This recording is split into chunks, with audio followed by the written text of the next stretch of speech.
the best idea I think about a virtual assistant is you're getting to leverage someone else's expertise. I think that's really the biggest thing there because we're not all good at everything.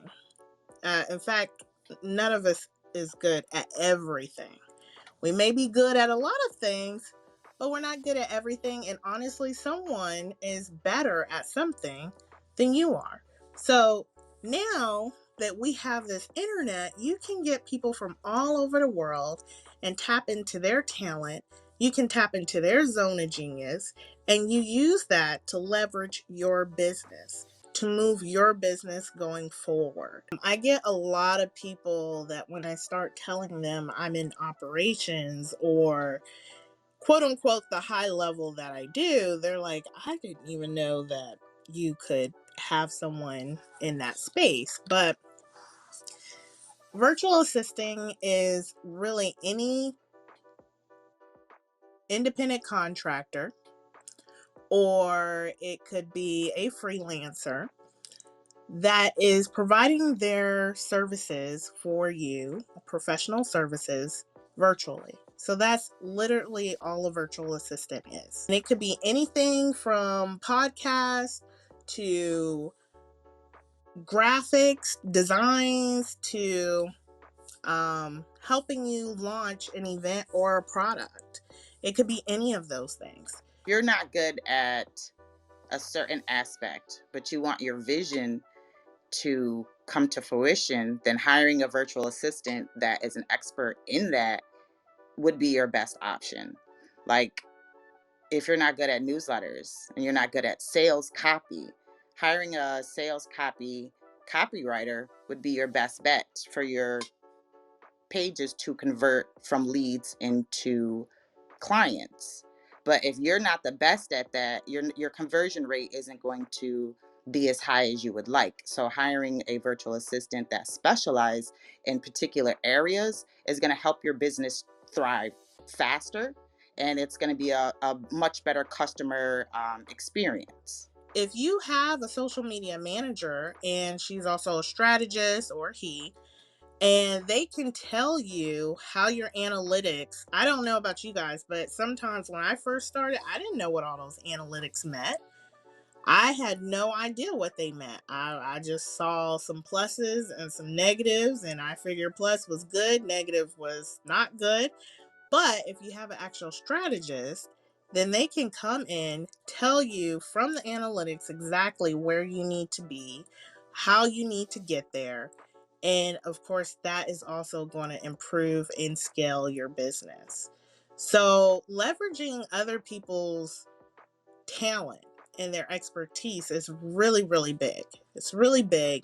And I do think the low overhead that you get from having virtual assistants is one of the big reasons why I think virtual assistants are going to be kind of the new quote unquote employee of the future, because you have that low overhead, but you're able to bring in so much more. If I'm a person that don't like social media, and then as she was stating that I could hire a social media manager, it's going to help me understand what type of posts I want to put out.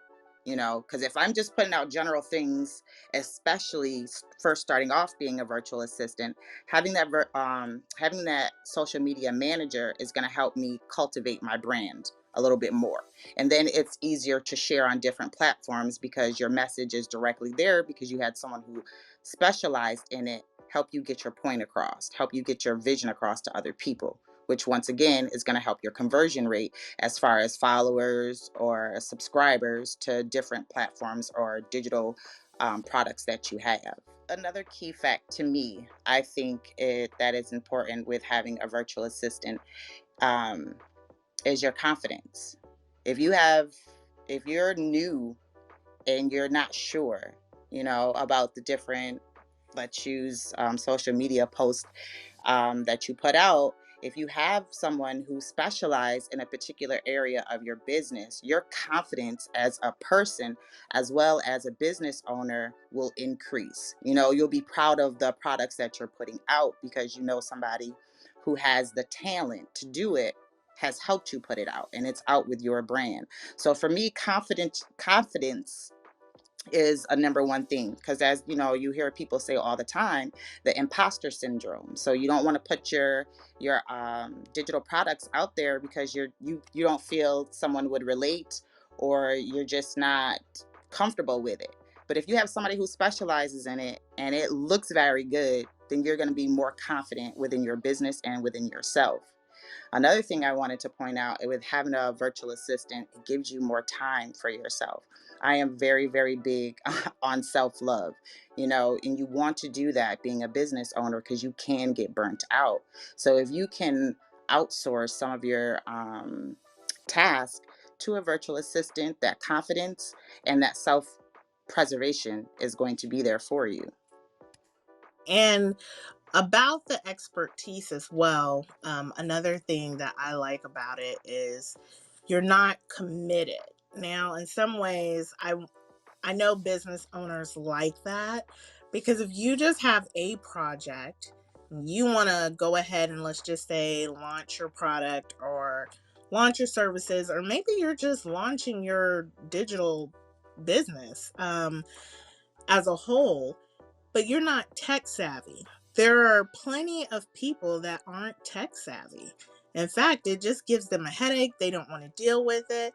There are virtual assistants out there who specifically are experts in tech. So now you got that headache out your way.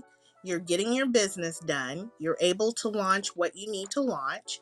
You do not have to worry about, paying their taxes. You guys set aside and come up with a contractual agreement on what it's going to cost or what you guys will be paying. And then that's it. They do the task and then you get to move on. Your business is thriving because you have that expertise. And I also love the fact that you don't have to train them.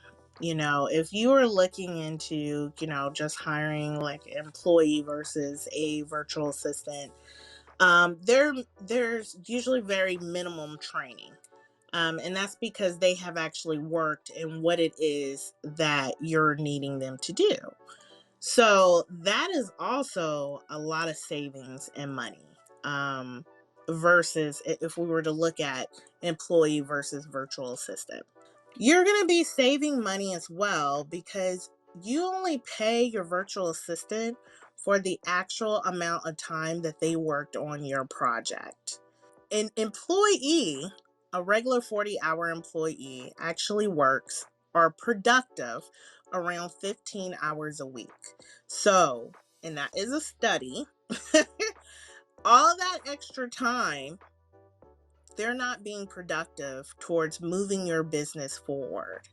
Whereas a virtual assistant, if they were only productive on your specific task for 15 hours, that's what you're going to pay for. You're paying for what they actually were productive on. I also want to say a virtual assistant um, is more like a partner with you to help build your business going forward.